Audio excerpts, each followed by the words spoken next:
Glad to welcome you all to this evening webinar on machine learning and deep learning deployment. I am Dr. Shinu Abi. We take care of the corporate training programs at REVA Academy for Corporate Excellence at REVA University. Before we move on to the topic, let me introduce the lead speaker of this session, Mr. Pradeepta Mishra. He has been with us from the beginning of our program design. He is a board of studies member as well as a passionate trainer who has been helping with our programs.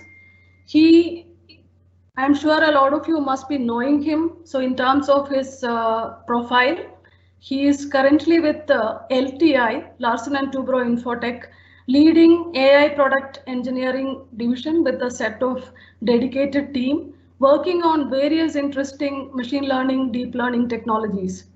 And as a person, we have seen him how passionate he is as a teacher, as a mentor, and as a thought leader in this space, experimenting and exploring and never stopping to learn. On his credit, he has actually published at a very young age that more than 5 books and mostly the bestsellers. He is an inventor about 5 patents. He has created multiple courses. He has almost trained 2000 plus data scientists, not just in India, but across the globe. He works very closely with multiple clients across the globe, and he has been a known figure, and we are so glad that Pradeepta has been helping us in designing as well as delivering some of our corporate training programs in this space.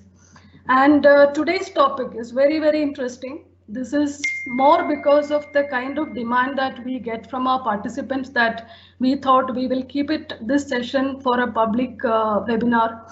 And this is on model deployment. Today, the data scientists are not just asked on building models. They have been asked starting from maybe the data engineering part of it, building models, and also deployment.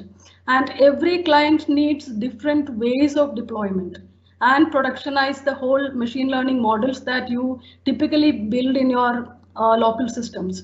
And the world out there is so many choices. We have 15 plus choices of actually deploying real-time deep learning models, starting from maybe a small Excel sheet scoring to a completely live application which runs on edge computing to multiple ways.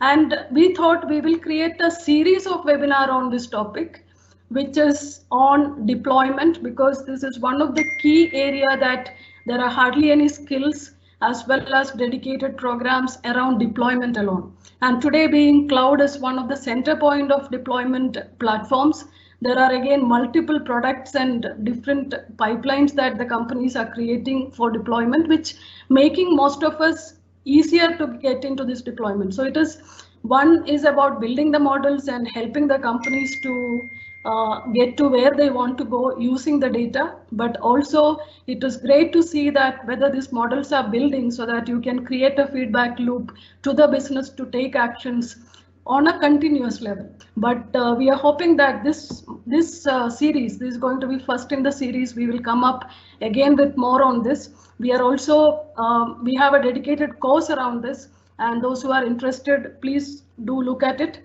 And I also want to quickly, briefly explain about what we do here at REVA University. We have this dedicated team for corporate training space where we train working professionals and corporates on emerging technologies. And AI being one of our center focal point, we have postgraduate M.Tech, M.Sc programs in artificial intelligence as well as business analytics. And again, Pradeepta has been an integral part of design and delivery, and also he helps us in placing as well as helping building careers of our participants. So we are so glad, Pradeepta, that you are with us, helping us exactly knowing how in industry, in the real sense, how deployment happens and how difficult or how challenging or how easy it is. So I would request Pradeepta to take over. Well, so the machine learning and deep learning model deployment. So why model deployment is particularly a challenge in the industry is that there are different platforms, tools and different kinds of algorithms which are existing today. Now, if you look at the machine learning pipelines today, so how it starts. So what is the life cycle of ML models or DL models and how it is being utilized? Consumption is most important aspect of building or developing the ML models and DL models. So just for the sake of developing the models, we are not doing the ML and DL models. It is for consumption. Exactly we are going to use it, right? So that's why it starts with understanding the whole life cycle of ML or DL models. So as most of you already know or aware about how the model is being trained, it starts with a business problem. You would identify a couple of data sources that can be used potentially to build ML models or DL models. So of course, you'll go through data collection layers. You will have to clean up the data, perform certain validations, and you have to do like feature engineering, and then you'll get into the model generation. The first initial baseline model generation, it is the beginning of training ML models. Then you will go for hyperparameter optimization, which means there are a couple of models which requires fine tuning. What kind of hyperparameters? Hyperparameters are nothing but the tuning parameters to get the best out of an ML model. That's why the hyperparameter, once it is optimized, you will validate the model whether it is good or bad. Now, once you validate the model, then you will go for storing the model or versioning the model. Why model versioning is important is that as you get more and more data every month, every day, or probably every week with different kinds of a frequency, as you get more and more amounts of data, then your models might change. Your prediction accuracy or the model accuracy may change. So that's why it is important to store different versions of the models.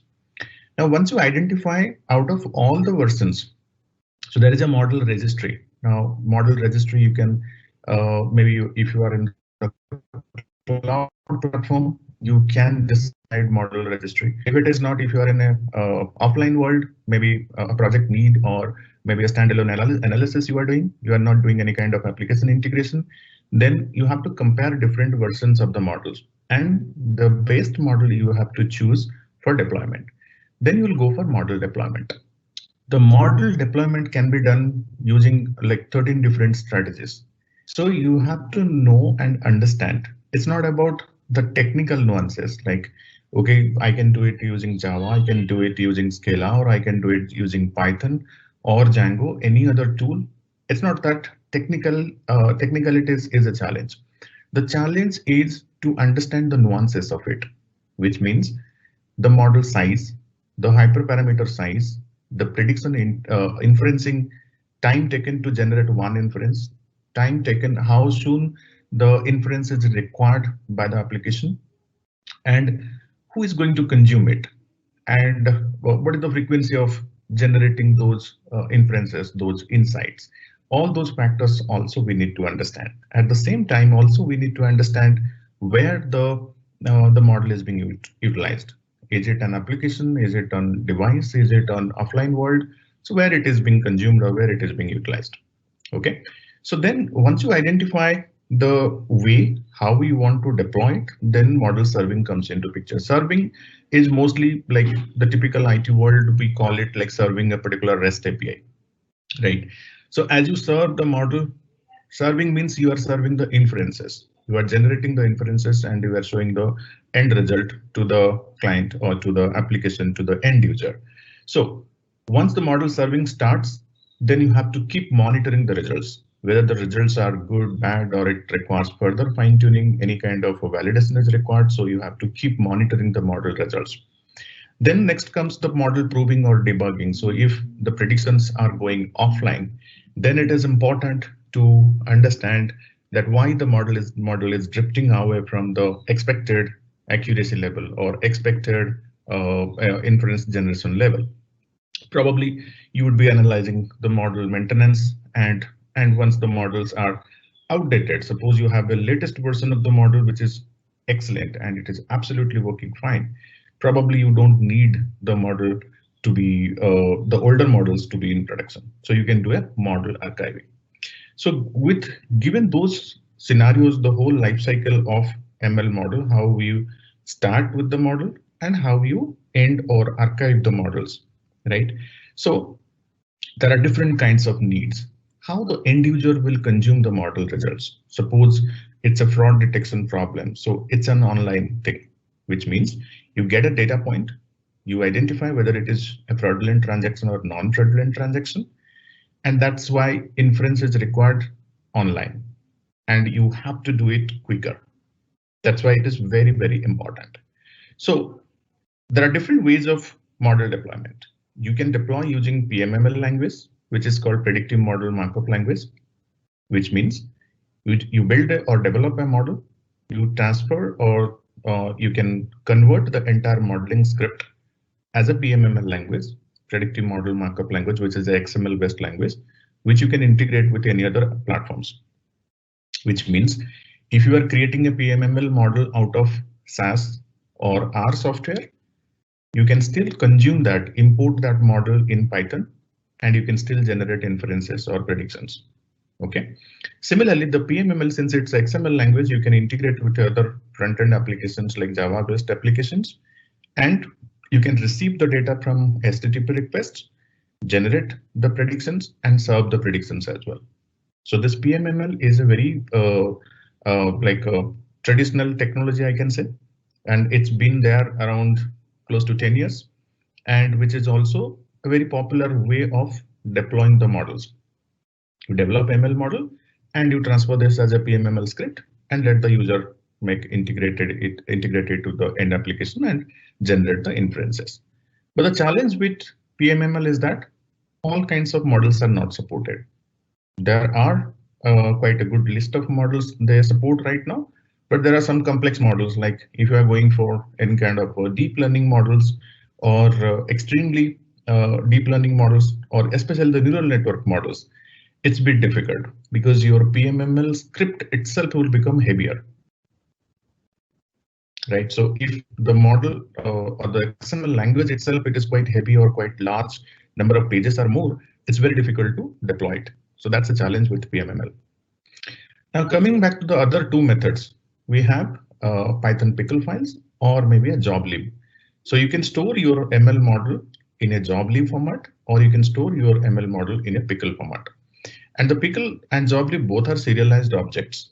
So you convert the ML model into a serialized object.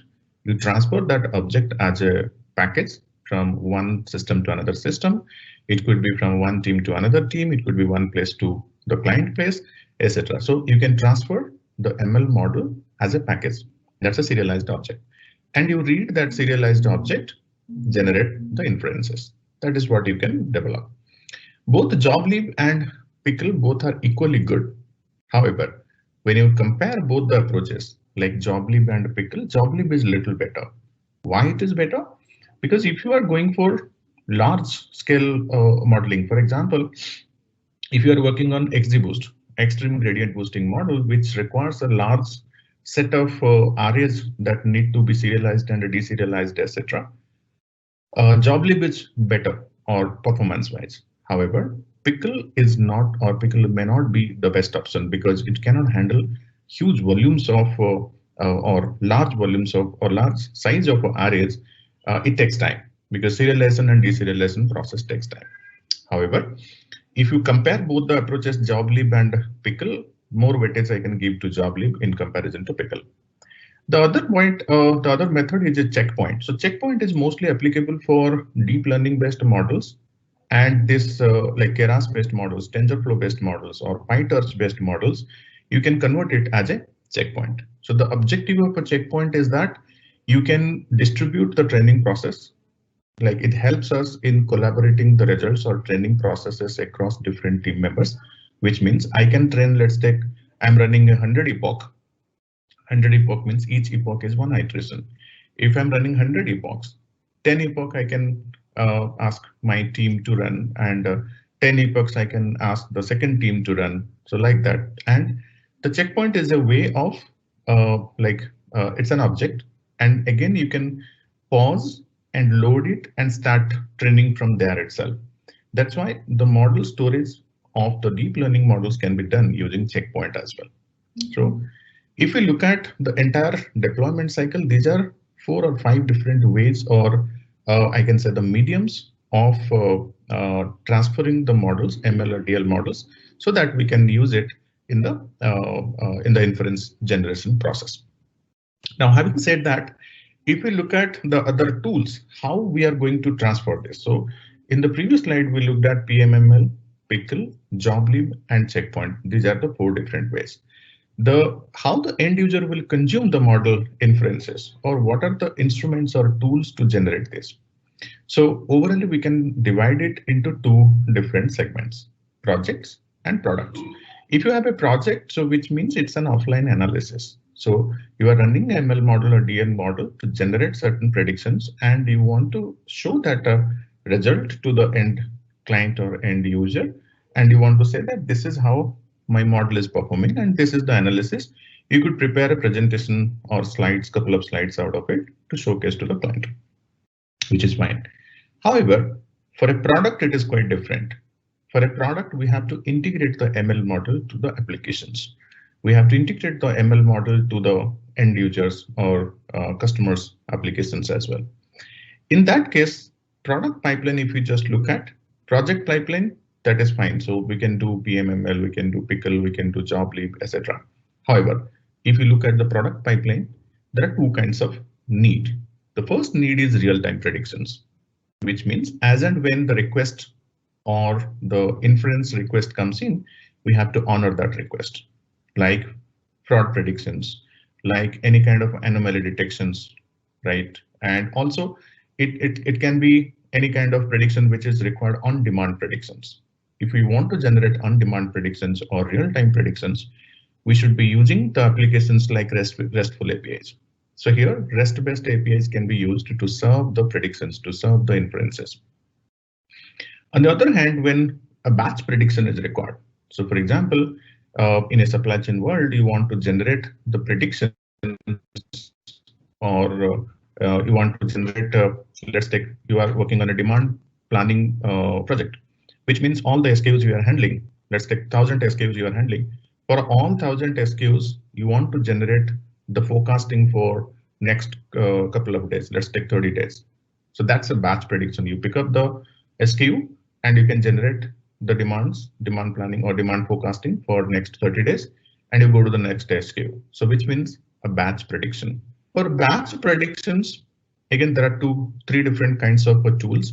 You have MLflow, you have Airflow from Apache. Apache Airflow was initially designed by Airbnb, and that's why the name is similar, kind of like Airflow. And there is a third tool which is called Perfect. Perfect is it's a tool which manages the workflows. So the workflow management tool Perfect is typically used to schedule the predictions, batch predictions, to log the batch predictions. If the inference generation takes time also, accordingly the rescheduling or canceling, all those things you can manage it using the Perfect as a tool.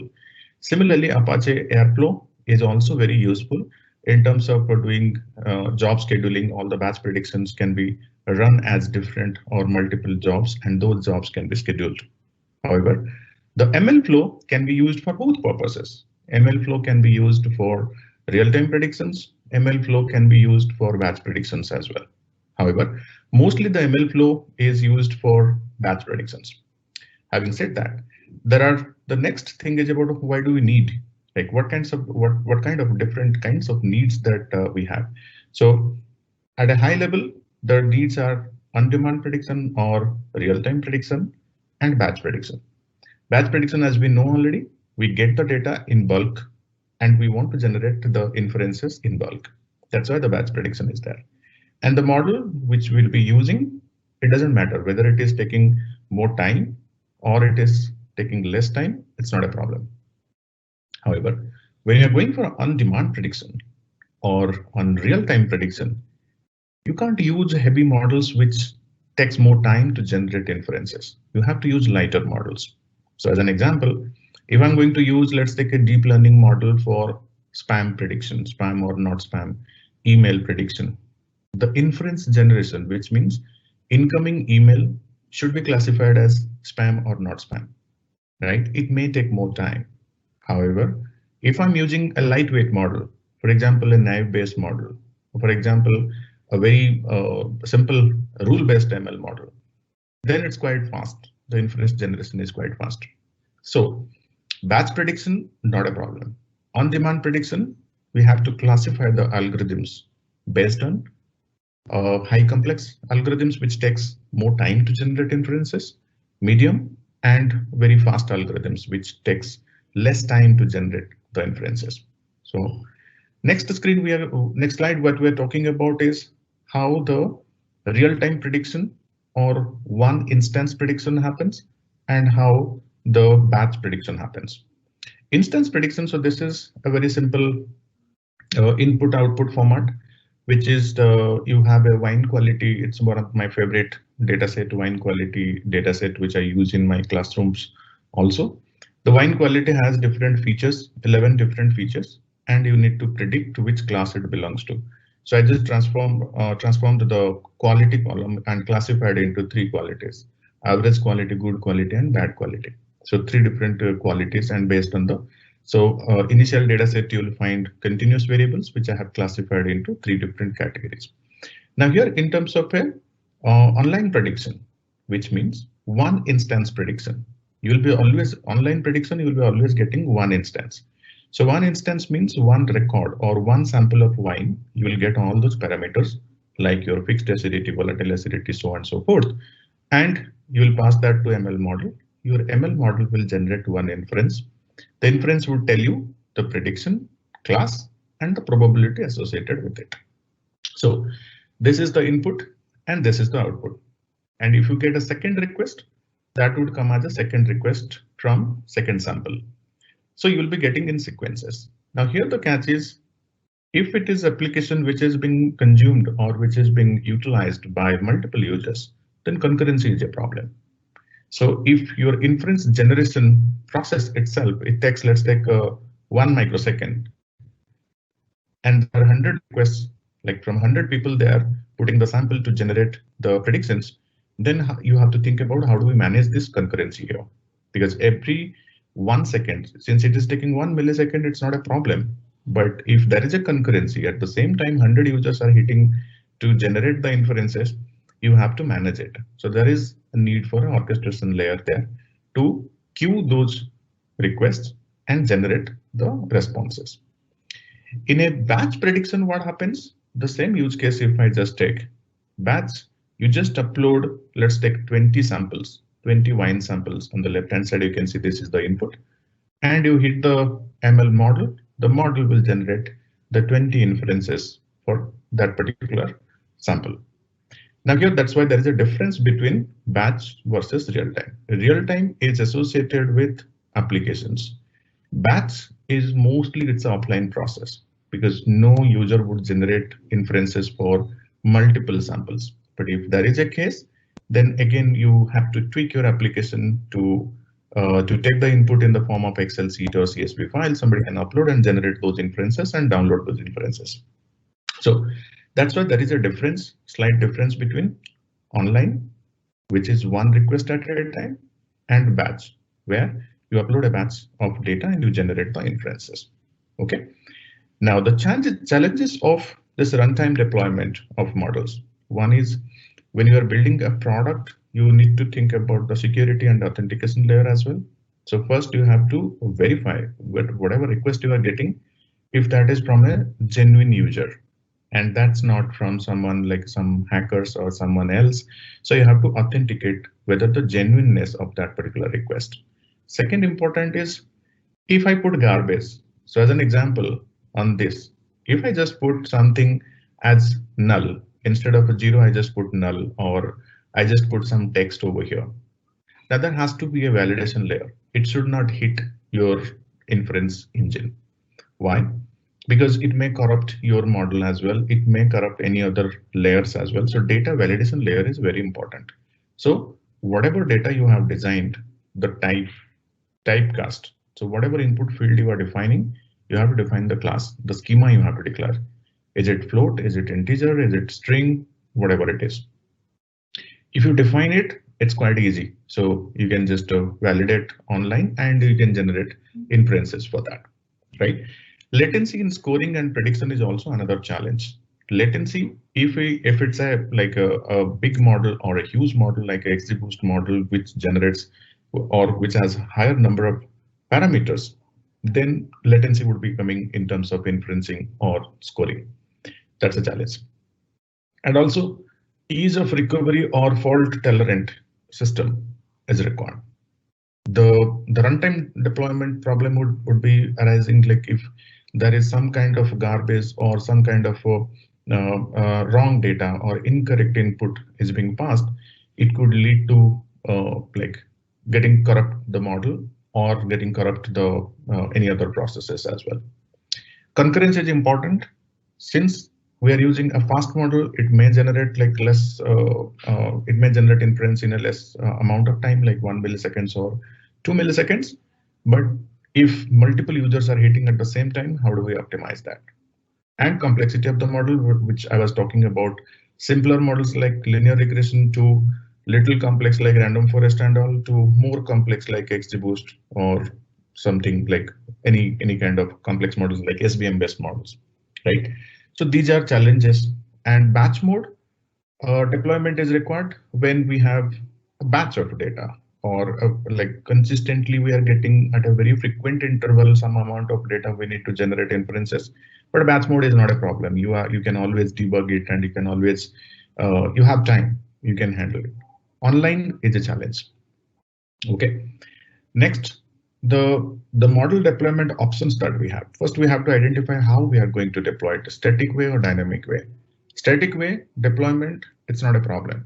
Dynamic way on a server, which we have to think about concurrency and the speed of generating inference. Those two dimensions we have to think about.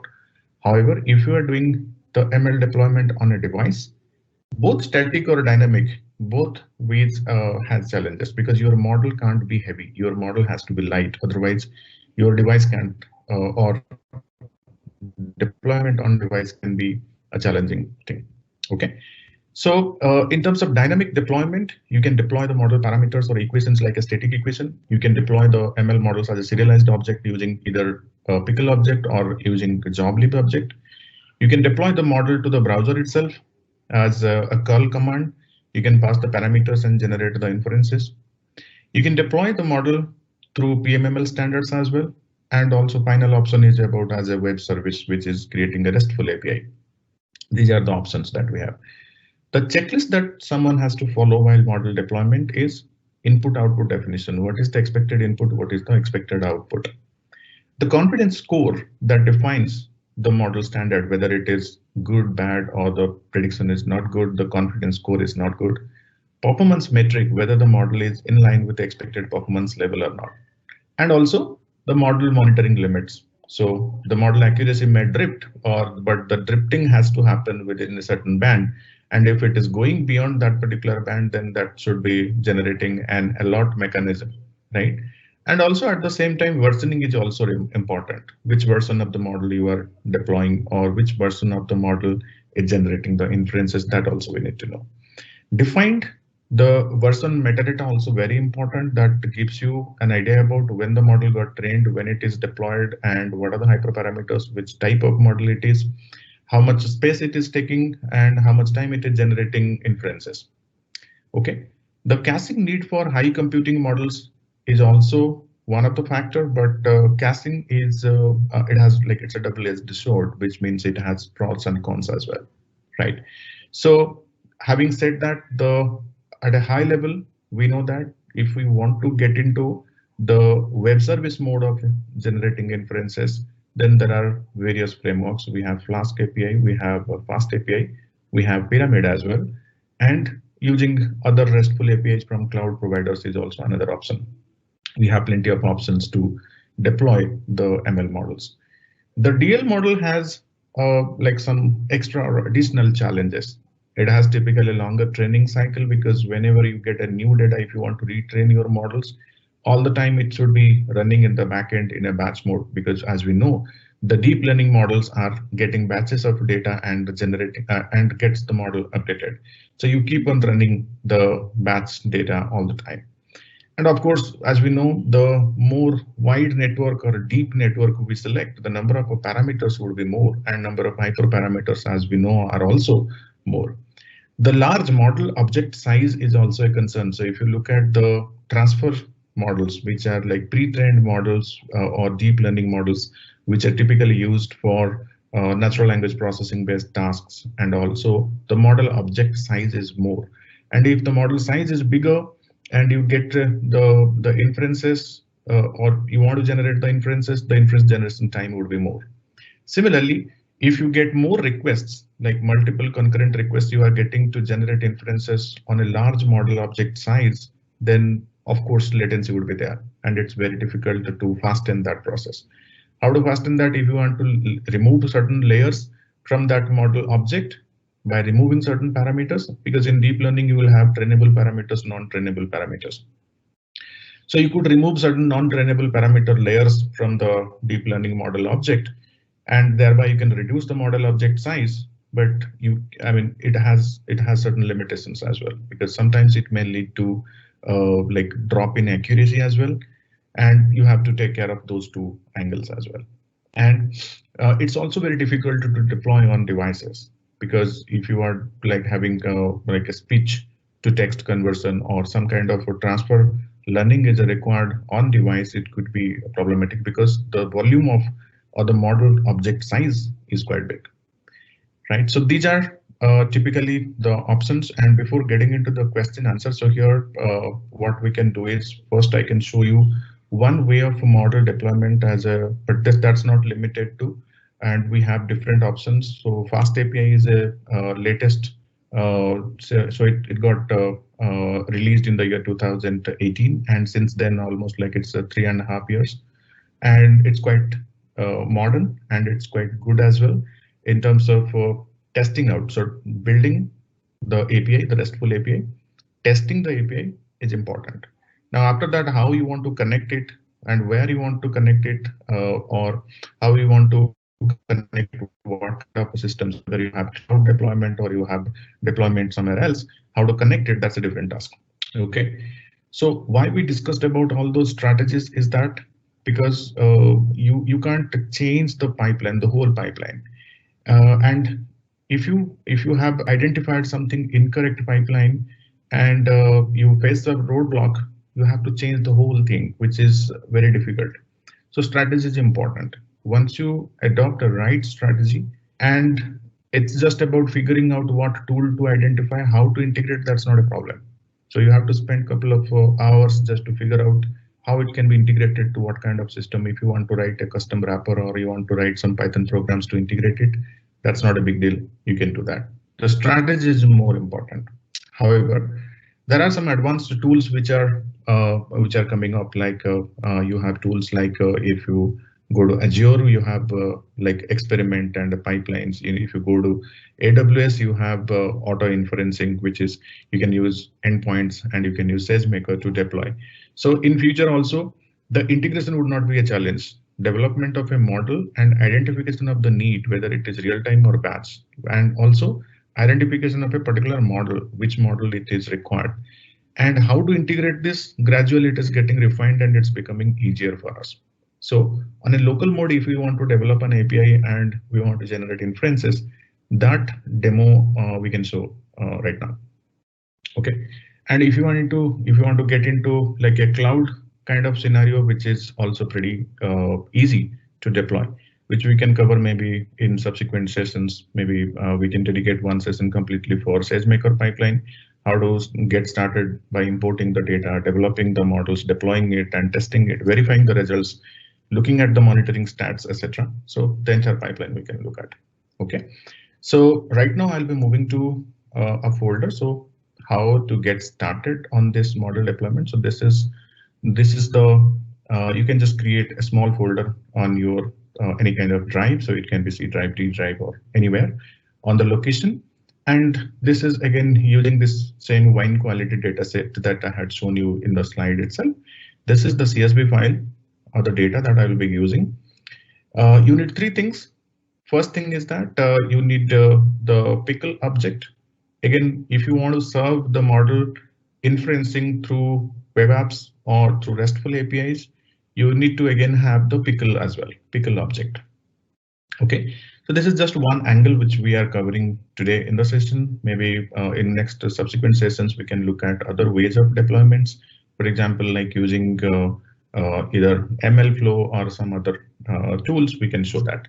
But today in this session, I'm just going to show how we can generate or how we can create or test out the end-to-end API using this fast API. Okay, so to get started, you need to place your CSV file or data. So now this can be extended. If you want to connect to a database, you have to put that in the code and you can change it. And if you are getting the data already in a CSV format or a text format, you can place it in a folder. Okay, now this folder can also change. If you are on a AWS scenario, this folder, entire folder can be in a S3 bucket. If you want to use the Azure platform, the Microsoft Azure platform, then entire folder you can generate as Azure Active Directory, where you can keep all those things. Okay, so a CSV file is required. The Pickle file is also required, and an app is also required. So three things would be required. Okay.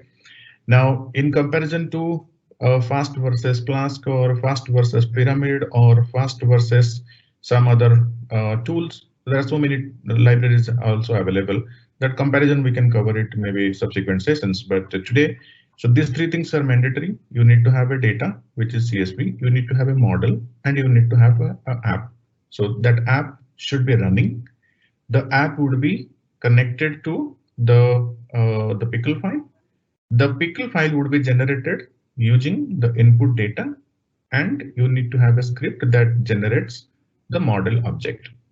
If your model object is being already generated by someone else, it's already created by someone else, then you don't need this model.py. The model.py script that you see here, it basically generates the Pickle file and it places in this particular folder. So that's why you need. So the model generation, this starts with the model generation. If you go back to the first slide that I showed you, so the data. The problem here is how can we classify the wine samples into good quality, average quality, and poor quality. Okay, so this is the CSV file, and here I need to generate data. So what you can do here is you need to have the notepad also. Either you can use Notepad++ or you can use this Sublime text as well. So I'll just open up this model script first in Sublime text. So here what we try to see, I'll just explain it. So first what we're doing here is these are some of the libraries which we are importing. Then we are defining a class which is wine quality, and the data types we are defining. So these are different columns, 11 different columns we are using as present in the wine quality CSV file. And these are different data types. So you can define, these are all clean, which is like all are numeric. So you can just define it as a float. Next step is just create a wine quality model class, which has three different functions. The first function is it will read the CSV file and it will first try to get whether the model is already existing or not. If not, if it is existing, it will try to load by using the job_lib.load. It will load the Pickle file. And if it is not, then it should train the model. Now train model function objective is it takes the y, which is quality, and it drops the quality and takes all other features as x. And you can just train. So this model can change. You can just put any model. And also if you want to extend this to add a grid search to run multiple models and get the best model out of it, that also you can do. So this step can be extended further. Now for the time being, I'm just using one single model, and you are just using model.fit x and y, and you will get the trained model object over here. Now once you get the trained model object, next step is about generating the predictions. This is another function, predict wine quality, and here you'll add all those columns that are available over here. Then this is the input data that you'll be collecting. So the features that you are defining over here and the data types of defining over here, this is to collect information from the user in the front end. Now once you receive that, that would be coming here as a dictionary. So this dictionary object need to be passed through to this predict function, and it will generate the prediction, and same data should go to the predict prob A, which is to generate the predicted probability for each class, and max probability. So if you have 3 classes, it will generate 3 different probabilities.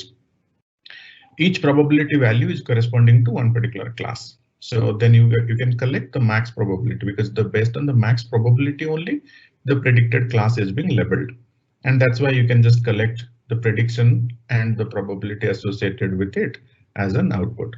Now this is the entire model training process and defining the input type of data that you would like to collect it from the end user.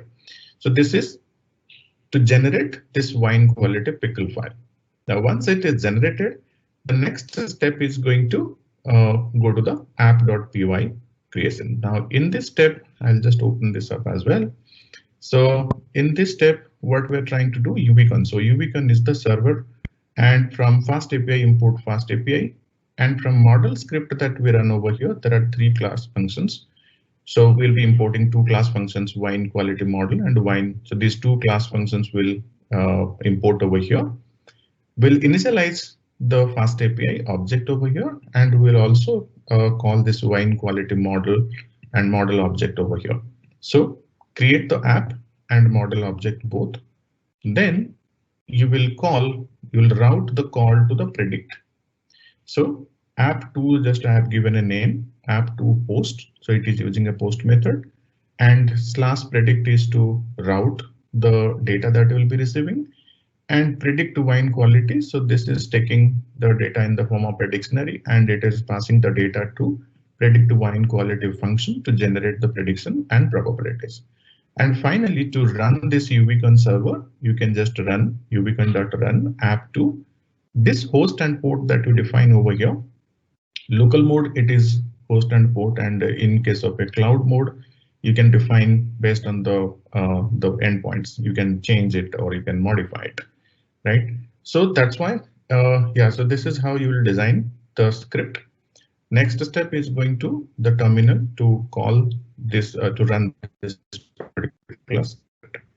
Now what I'll do here, I'll just close the terminal and create a new terminal, and I will just change the directory. So here I will go to and here which directory I'm in, downloads and model deploy. So just check, I have model.py, app2.py, wine quality CSV, it's there, and the pickle file, it's already there. Now to run this model, so what I'll do here is that UVCon app2 and reload. Just click on this. So next step is it will be giving you the URL and the port ID. So started reloader process, started server process, waiting for the application startup, and application startup is complete. Now once you get this message, copy this URL, right click, open URL, it will take you to the browser.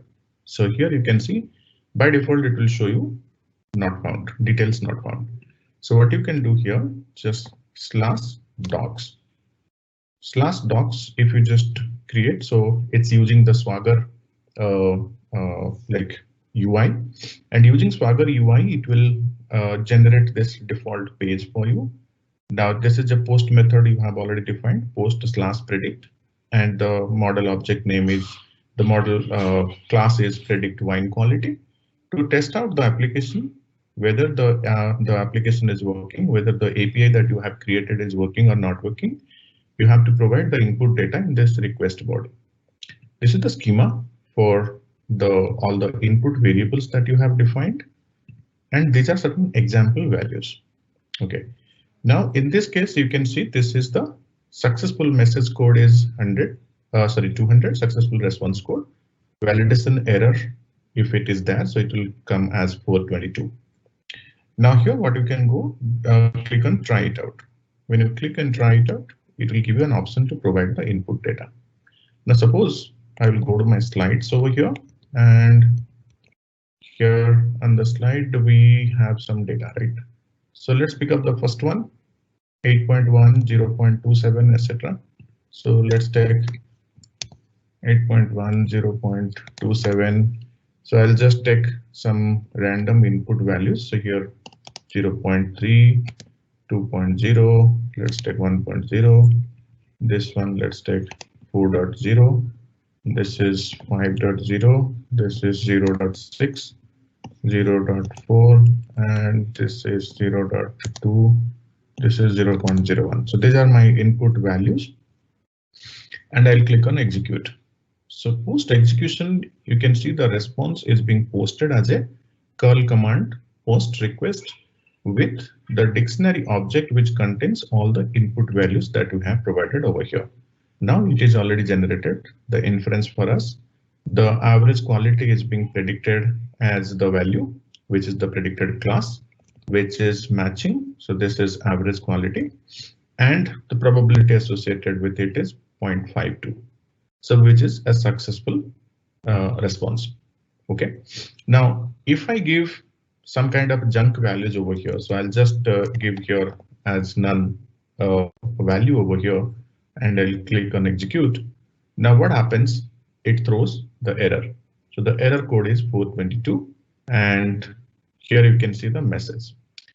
The expected values here is none, which is causing the issue, right? So that's how you will understand the value error. So here type, you can see the value error, and that's why you can fix the results as well. So suppose instead of none, I will just put 0 now. Now I'll be able to see the results as well, the predicted probabilities as well. So this is how you can test out, and the URL to be provided, the request URL to be provided would be this one. Now you can use this URL as well on the header, and you can start providing inputs on the browser itself using the curl command as well to generate the inferences. So this is a very small task, and if you want to generate documentations out of it, so you can also generate. So this is like auto documentation for, and this is how you will generate the predictions using Fast API. And there's a very simple use case. Now you can extend it and put additional things and make it complex as well. So complex as in like handling different data types over here, or showing respective errors, putting the logging mechanism over here to understand where it is actually broke and all, and extending the model types, including different kinds of models, and just looking at the grid search, performing grid search, looking at the accuracy of all the models, selecting the best model. So all those things you can extend. This is a base thing, and you can further extend it, right? So yeah, that's how you can do it in a local mode, and in a server mode, you can change the host and port ID, and you should be able to generate inferences. Now, this is about offline process, but if you want to generate inferences using online or cloud-based solutions, so it's quite easy as well. So we can cover it maybe in some other sessions. So maybe for AWS, we can take one session, for Azure, we can take one session, and for Databricks also, we can take one session. So there are different kinds of cloud platforms, and each cloud platform has its own nuances, and the tools are also available, and those tools makes it quite different from like one platform to other platform. Okay, so with this, I can take a pause over here, and if you have any questions, I would be happy to take it up. Thank you, Pradeepta, for a quick demo on the deployment, at least with one use case, which is great. We have a series of questions which has come. Some are basic, some are very advanced. So maybe we will pick about 4 questions and see where it goes. So we have, starting with our YouTube viewers, one of the question is, how do we scale up a model into a production? How do you scale? How do we scale the model into production during the deployment? How to scale up the model? See, your inference generation scaling is required. I think that is what you are talking about, right? So scaling up to multiple users.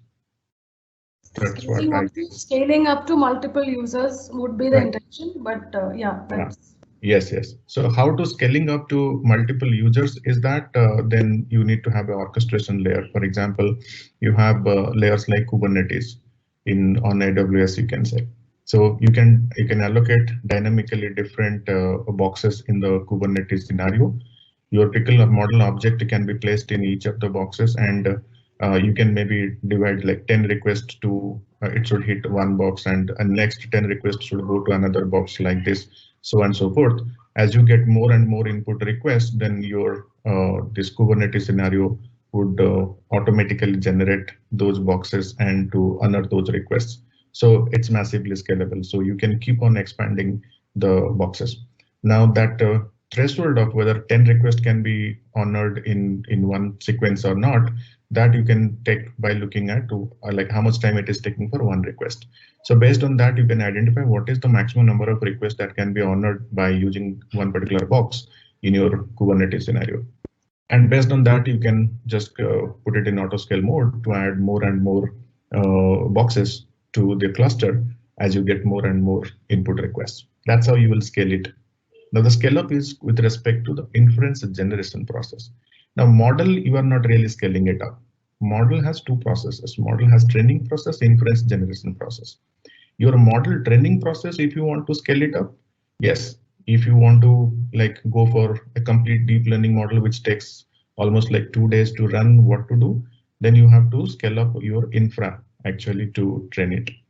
Right. So the inference generation process, if you want to scale it up, you can do it in a managed cluster and using Kubernetes scenarios. Okay, great. As a follow-up question, the question is that are there any preferred cloud deployment provider as a vendor? Is it AWS is better in scaling in terms of cost, or GCP, or Microsoft? It's another question. Yeah, it's quite difficult to answer this question, but I have a preference for AWS and second preference for Microsoft Azure in terms of inference generation. And Google Cloud, yeah, I mean, maybe I will not be able to comment on that. I'm not sure. But if someone asks me, I can just categorize. First priority should be AWS, second should be Azure. Okay. Yeah, so that's mostly from the Pradeepta's experience. We are not endorsing or no any of these products here. So let's that's probably based on my experiments. It could be biased also, but that is my personal like experience, I can say. Yeah. And from our Teams viewers, we have a few questions. One is that mobile application while I'm building for a pre-trained CNN model, what are the points that we should take care of? Right. So on device, I think the challenge here is I'm sure if it is a CNN model, it's a object detection or kind of model. So you have to go for something like TensorFlow Lite is there. So you can take a TensorFlow Lite, and there is something called TFX based inferencing engine. So if you just do a Google search, you will get it. So it's called TFX. TFX pipeline is there for any kind of deep learning models trained using TensorFlow, and this is lightweight modeling. And this lightweight model, you can use it for inference generations. Okay, thank you. So one more question, a series of questions from one of our project, I'm assuming. So one is that how do we serve a model for video processing applications? And especially if you are using WebRTC, how do we serve the model? Because for different facial recognition or post detection applications, how do we do the live serving? Right. So when you say video processing, so what is the inferencing you are generating? What is the end result? End result in this case, assuming is that the anomaly detection, especially on the video detection. So. All right. So if it is anomaly detection, I think so how many input frames you can provide in a specified time period to identify or to generate a flag. Now, I would say you can use a pre-trained model over there, and though the need is real time. You have to generate those anomaly detections in real time, right? So you have to go for maybe high-end devices, like kind of high-end machines to generate those kind of inferences. Because in real time, what you have to do is you have to collect the frames and do the pre-processing and generate inferences, and that has to happen like quite fast, right? So you have to go for higher-end machines for serving those kind of inferencing. Okay. Yeah, I think it's a very large question, cannot be answered, Ravi. Okay, so I think more or less some basic questions have come in. What is UV-con server to how a pickle to be generated? And another set of question is that what's the difference between a fast API and a RESTful API?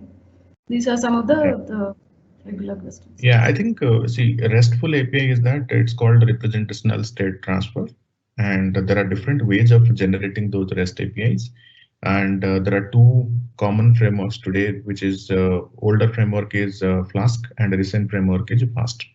There is a difference. The web server which is used, so the online prediction is mostly happening using the HTTP protocol or HTTP way of generating online predictions. The HTTP way of generating inferences has to route it through a server, the web server.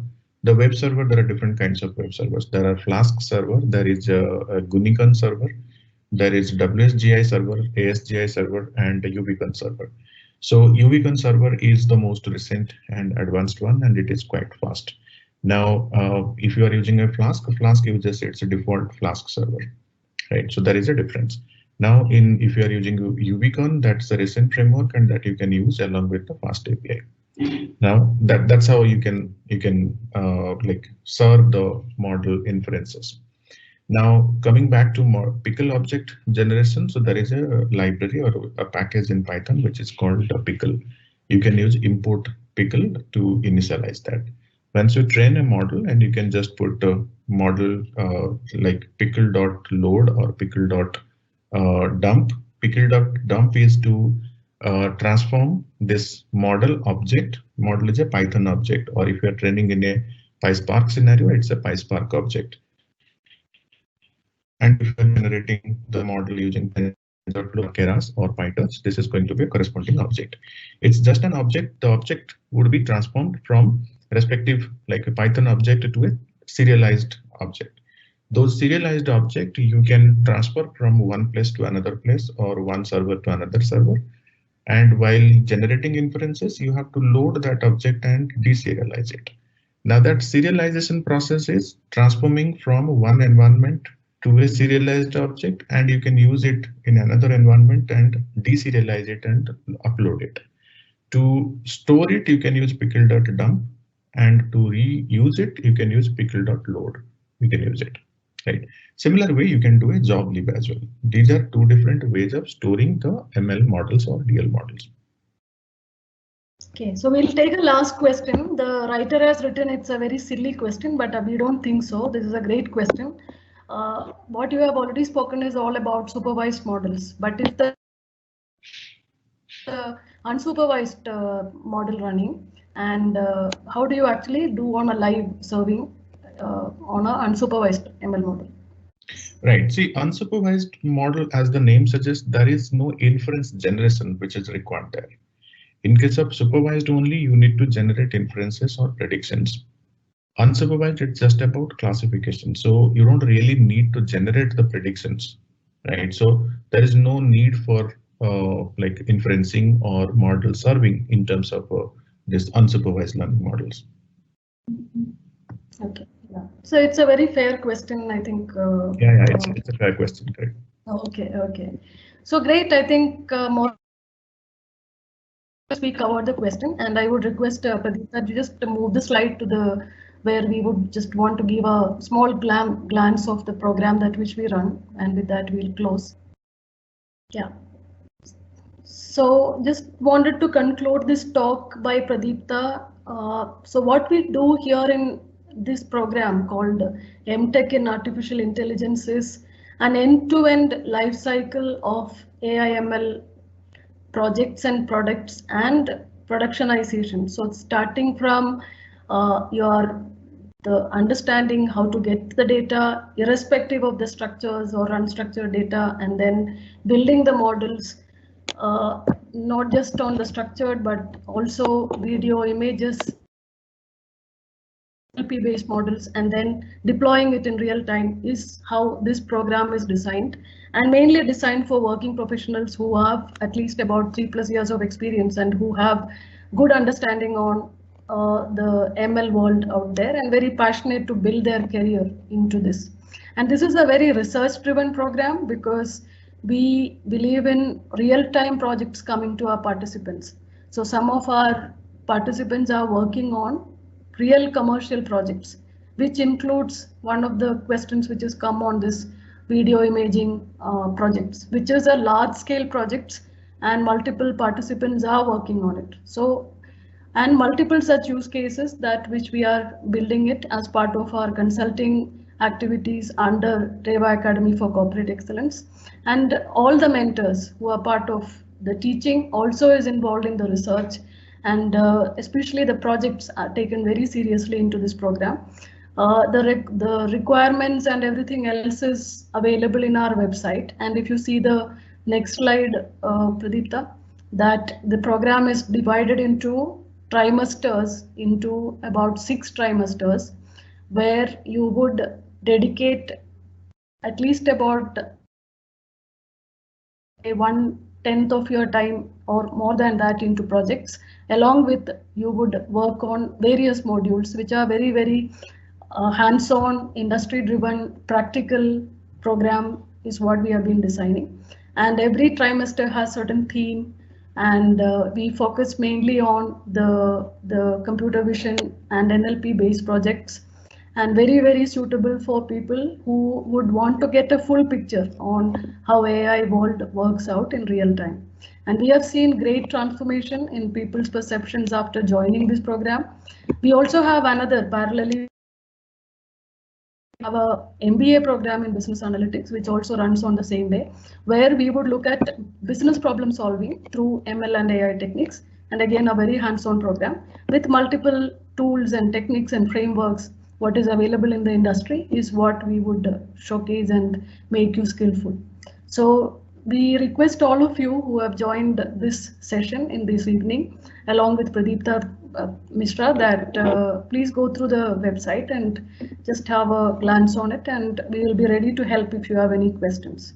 And maybe the slide is thank you, so we would put that up. And first of all, our heartfelt gratitude for Pradeepta for quickly demonstrating, because having a demonstration session during this webinars is quite a tricky task. But you did it so well and simplified this complex process of deployment in the best possible manner. And I'm hoping that this session was liked and participants are excited to actually experiment on. These videos would be. Thanks so much, Pradeepta, and thanks everyone.